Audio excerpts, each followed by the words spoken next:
Welcome to the American Association of Critical Care Nurses Voices in Nursing podcast, exploring critical care nursing through meaningful and inspiring conversations. This episode is sponsored by AACN's Beacon Award for Excellence, offering unit-level recognition for exceptional units, with information available at www.aacn.org/unit recognition. Now here are your hosts, AACN's Chief Clinical Officer, Dr. Vicki Good, and Clinical Practice Specialist, Andrea Schmidt. Welcome to AACN's Voices in Nursing podcast. This is Dr. Devin Bowers, AACN's Associate Chief Clinical Nursing Officer. And I'm joined today by Dr. Vicki Good, AACN's Chief Clinical Officer. Thanks, Devin. I'm so looking forward to this episode. I as well, Vicki. I've been so looking forward to today's discussion and podcast because we have the privilege of interviewing one of my personal nursing leadership mentors, Dr. Karen Cox. Karen and I worked together for several years at Children's Mercy in Kansas City. I've now been fortunate to continue our collaboration from my role at AACN and hers at Chamberlain University. Karen was a visionary behind Chamberlain University's Practice Ready Specialty Focus program. We're going to learn more about that program today and how it's helping student nurses prepare for their journey to practice. But before I have Dr. Cox introduce herself, I wanted to give her a huge shout out and acknowledge her recent Lifetime Achievement Award from the Daisy Foundation. This very deserving award signifies the immense and impactful contributions Karen has made to countless nurses, student nurses, organizations, and our patients and families throughout her career, including my own career. Biggest congratulations, Karen. We know how special it is to receive a Daisy Award, and wow, a Lifetime Achievement Award from Daisy. So deserving. Dr. Cox, we'd love for you to take a few minutes to introduce yourself to the AACN community. Great. Well, thank you. It's so great to be here. And thank you for acknowledging the Daisy Lifetime Achievement Award. It was very special. And it was even more special because you and Dr. Good were there when it was presented to me at the Magnet Conference. So thank you. So I have been a nurse for a long time, and I started as a licensed practical nurse. And I did the education journey of all degrees possible. So the associate, bachelor's, master's, PhD, and that served me very well. As far as my clinical practice, I've been at Chamberlain as the president for the last 7 years. And then the 24 years prior to that, I was first the chief nursing officer and then chief operating officer at Children's Mercy in Kansas City, which is where Devin and I work together. So Karen, what inspired you to develop the Practice Ready Specialty Focused Nursing Educational Model at Chamberlain? That's a mouthful. Tell us a little bit about the program and all the different specialties that you have brought together in this program. Thanks for the question.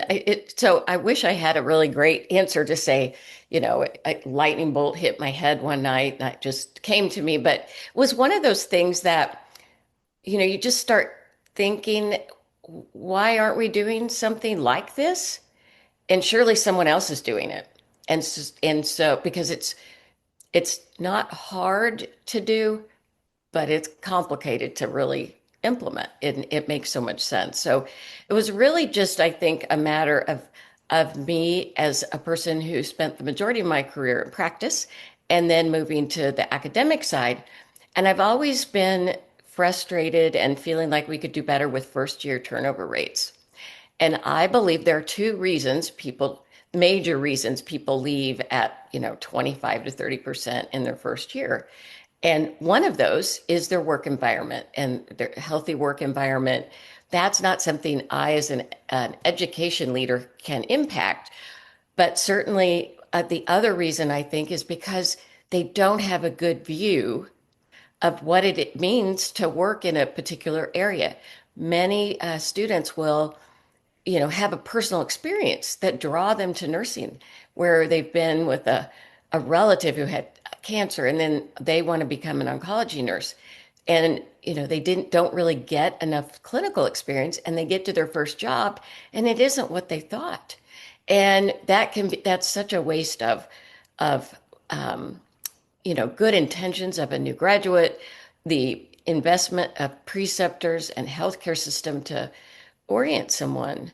And so what if we came up with a way that we could still have a generalist preparation, because that's what we're all required to do at the BSN level, is prepare generalist.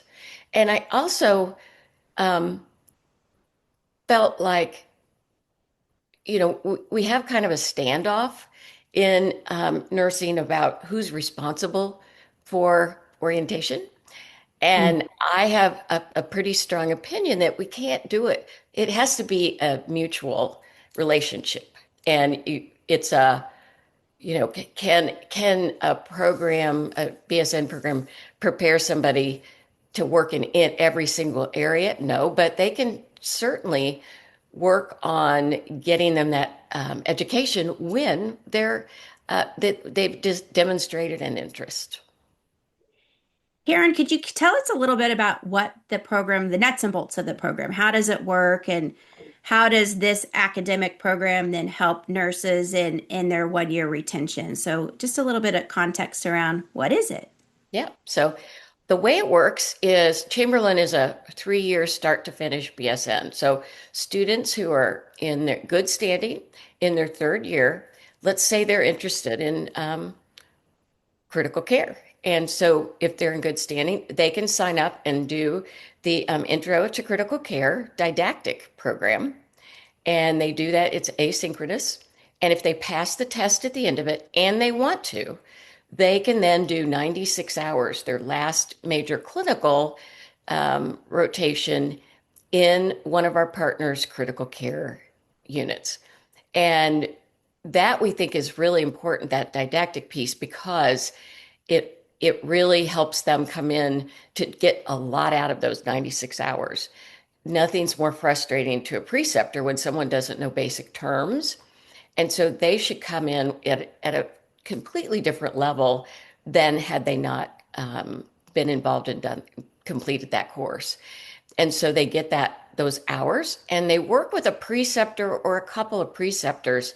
And it's really a different way of getting clinical exposure. And it's really like a mutual interview process too. They're seeing what practice looks like, what the culture looks like, and what it's like to be a critical care nurse.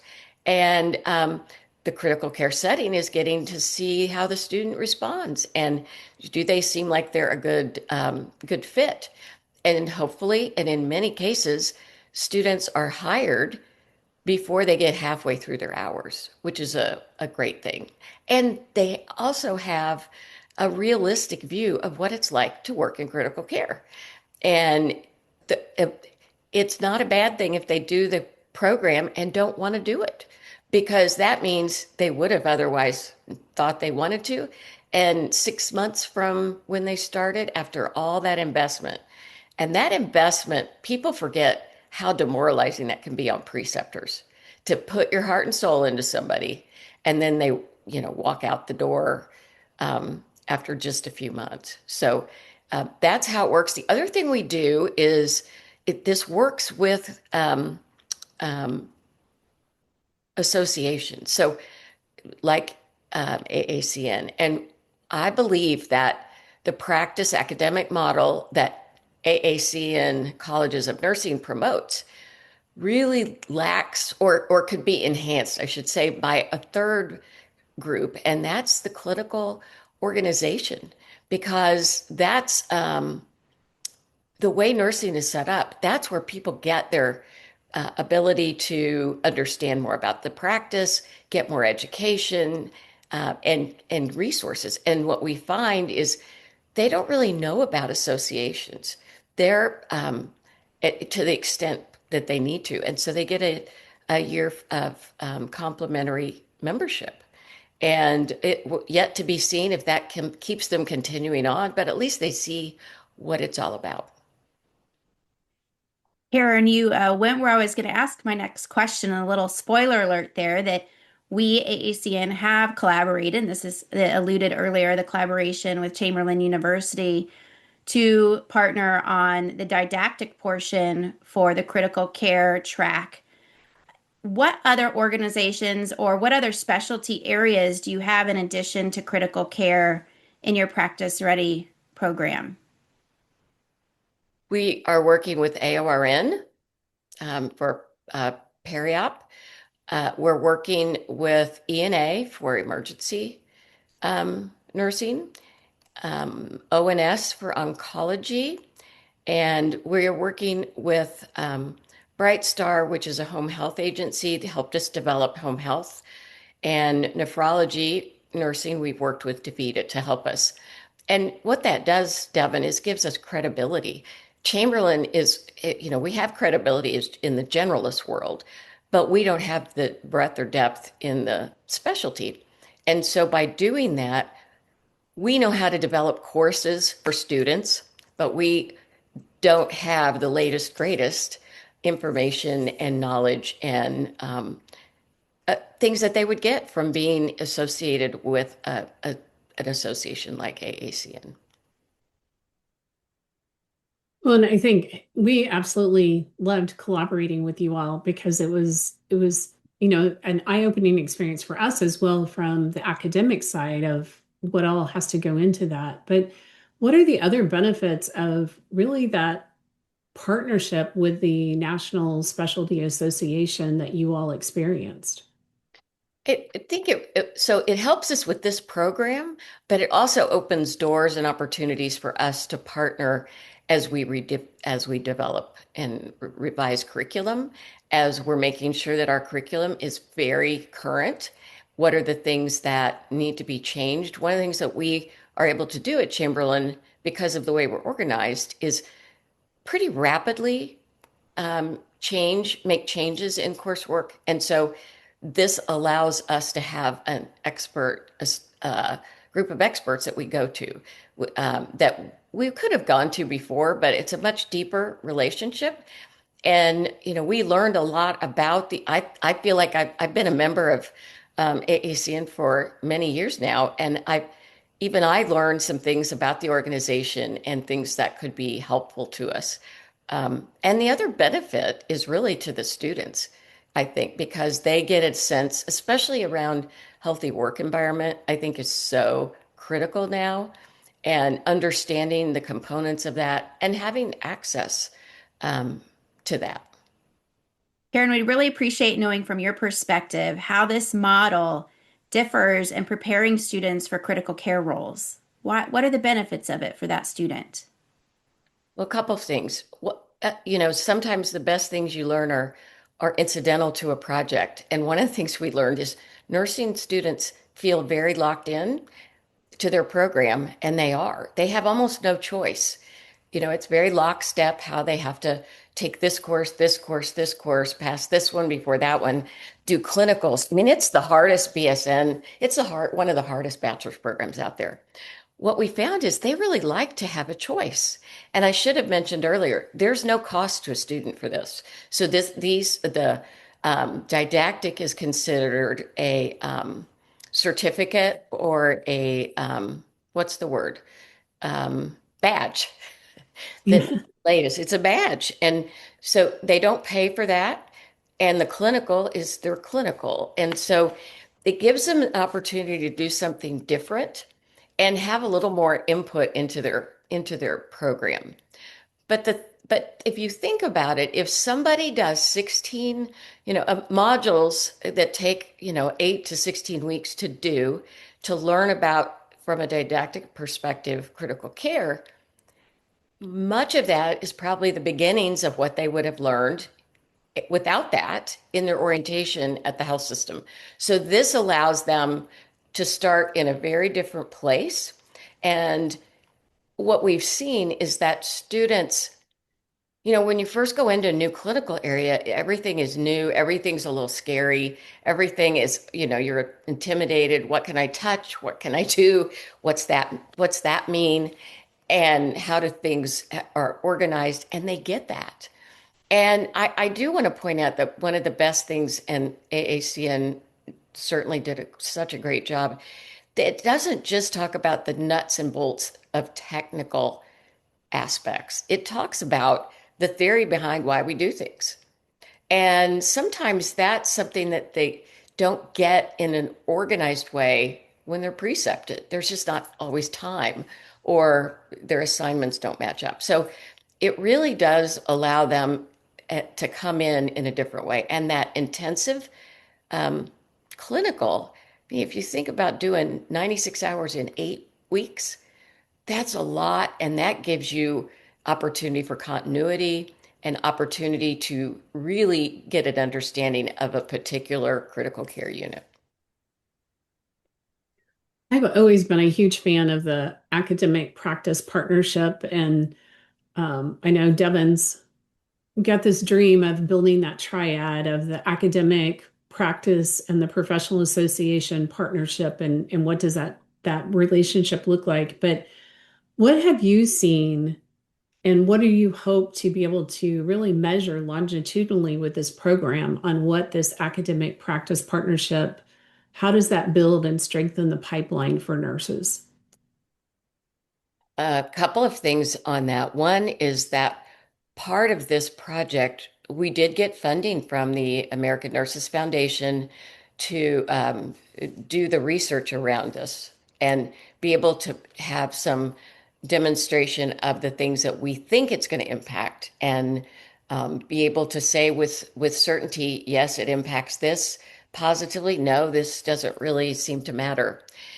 And what we're hoping to see, and we are seeing, is that orientation is shorter, or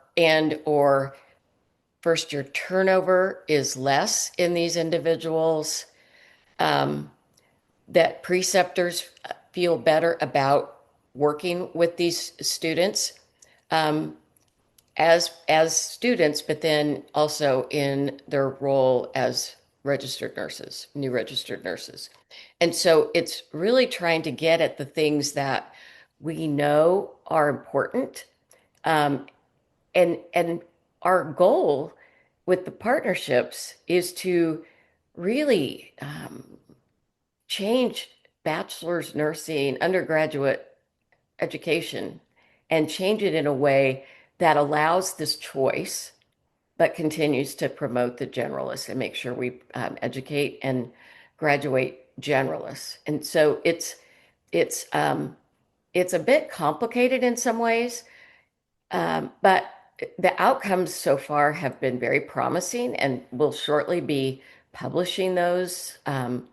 And hopefully, when we get more results from critical care from AACN and our relationship together on the Practice Ready, we'll be able to present those at your forums, NTI, and publish those as well, to really to show people a way forward in this kind of standoff of who's responsible. Because I don't see orientation of new nurses getting less critical, less complex, and taking less time.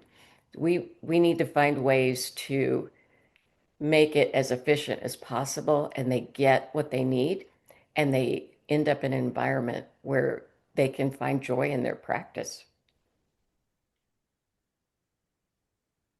Karen, I think you're very familiar with the AECN community and that many of our members are frontline direct care nurses and themselves preceptors. And hopefully, many of those nurses are listening to our podcast today. So I'm curious if you were speaking to them, why do you think a direct care nurse working in the ICU or preceptors who are continuing to work with students who come into their unit would be interested in knowing about a program like this? What's in it for them? And what might differentiate a student who's gone through a practice ready course? How might that look different than maybe another student they have worked with in the past? What I would say to them, Devin, is that this is a different type of nursing student preceptorship. This is not the one-offs that they're used to. Often when people go to specialty areas, they are there for maybe for the rotation for the 8 or 16 weeks, but they work with different preceptors every time. And people don't really have a sense of what they know or don't know. You have to assume that they know basics, but you don't know what they know about the next level of critical care. What this does is allows a preceptor to have a relationship with a student that's just there to really soak up knowledge. They want to be there. This isn't somebody who just got assigned to critical care, but they want to be in labor delivery, period, stop. That's what they're going to do. So this is a student who's made this as a choice and who cared enough about it to learn a lot of concepts. And so it is a very different role. We started this in peri-op, and a lot of the nurses there hadn't had students at all. And much like critical care has some, sometimes really in some organizations, not that excited to have students for a full rotation in critical care. But they really enjoyed it because they had someone that was really hanging on their every word and wanting to understand. And I think for preceptors, for direct care nurses, it's important to know these are people with high likelihood of coming to be your peer and be involved. And what you're able to share with them, both from a practice perspective, but also the culture of a department, is really going to make a difference in their ability to engage more quickly as a member, full partner and in the unit. Yeah, Karen, I appreciate what you're saying that these are a different kind of student in the sense they've had a different experience as they come into their clinical rotation in the unit. And one of the things that I have appreciated in our collaboration was early on we talked about sometimes if a student doesn't have an opportunity to rotate into an ICU and then that might be their first position as their new job, they have no idea what it really entails. And I remember speaking with a nurse leader years ago who was working with a newer nurse who said, I don't really like the ICU because my patients are mostly intubated and they're not able to talk with me. And for the ICU nurses who are listening today, we know that's the reality of this clinical space. It's high tech. A lot of patients are intubated. We unfortunately do see more death at times in potentially other practice environments. And that's some of the stuff that we tried to really incorporate in this course that the students are taking. So if they, as you've said, have stuck with it and are still really excited about this practice environment through that 16 week, through those modules, and now they come into the unit, they're in it. They're in it. They want to be there. And they've got a good sense of what they're getting into if this is their practice environment. Yeah, because it's not for everybody. One of the problems and one of the best things about nursing is you can do anything. Doesn't mean you graduate as a generalist, you can be oriented to work anywhere, but it doesn't mean you're going to like it. And it sounds good. Something sounds good, but the reality isn't that. And the difference between somebody who would love, um, you know, mother baby care versus nephrology care versus critical care versus emergency department, they're all different. And Mhm. we don't have a system in nursing education at the undergraduate level that really allows students to pick where they go. So if you think about it, if you're in this program and we are required to make sure you have pediatric hours is a good example. You could do your pediatrics in a suburban pediatric unit where they maybe have 15 kids and they're not high acuity. That's one experience. Or you could just randomly be sent to the children's hospital in a city where you'll see a whole different level of care and the specialty. And so, we wonder why students don't always have a really clear idea of where to go, but that doesn't promote it. And I'm not faulting schools, but we don't have extraneous clinicals waiting waiting to be selected. We take what's available that will meet the objectives that we're accredited by.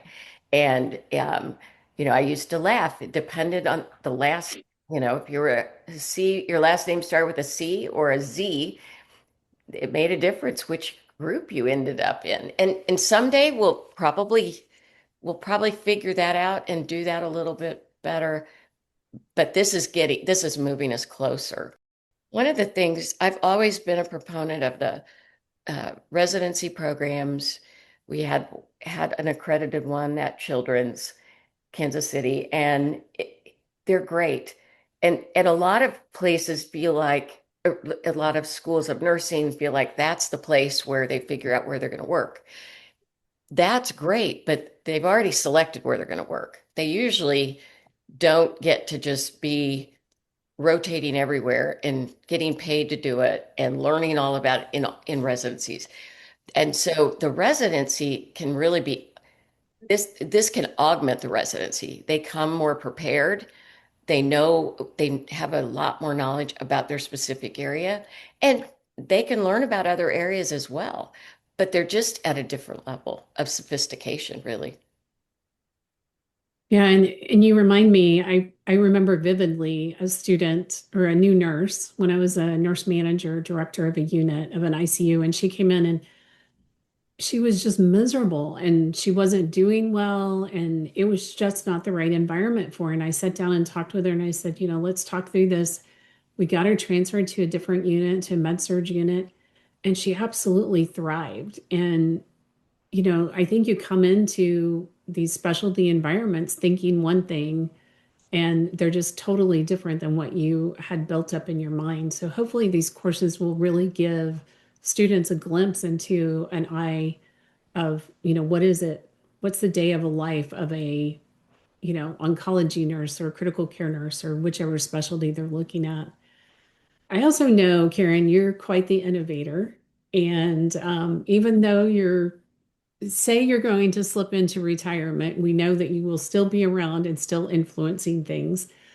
What innovations and expansions do you all have in mind for the next iteration of this, especially, knowing that we are still facing workforce shortages? One of the things that we're looking at and doing is trying to work with individual health systems so that to take it even a step further, you're going to do potentially a partnership where you'll do the majority of your clinicals in one health system.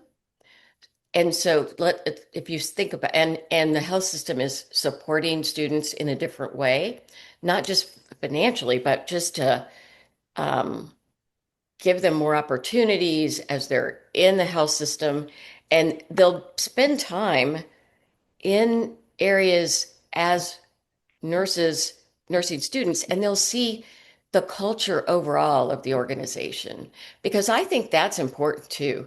You can go to any health system and find a wonderful, healthy work environment, and you may go down to another floor and not see the same thing. And so, which is why I know you focus so much on healthy work environments at both the unit level, but more importantly, even at the institution level. And so to be able to get that sense and be part of what happens when you go into that complex first environment, there is so much to learn, not just even the specialty, but the computer system. Let's just talk about that. How that, even if it's the same computer, same electronic health record, there's nuances to everything. There are policies, how many different ways can you do dressing changes, hospital to hospital. They're evidence-based, but they still have some differences. And so trying to get to a place where they're spending a lot of their time in the classroom learning the concepts, but in practice, having the context to see what it's like day to day.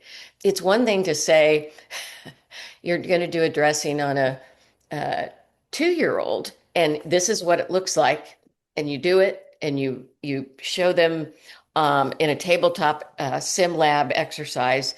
Then you forget that there's diapers, and those are anything but things that go well with dressing changes, right? So you have to really be creative. I think trying to figure out ways to get nurses to be innovative and creative themselves. Back to your innovation question, because they're the ones that direct care nurses know what the issues are.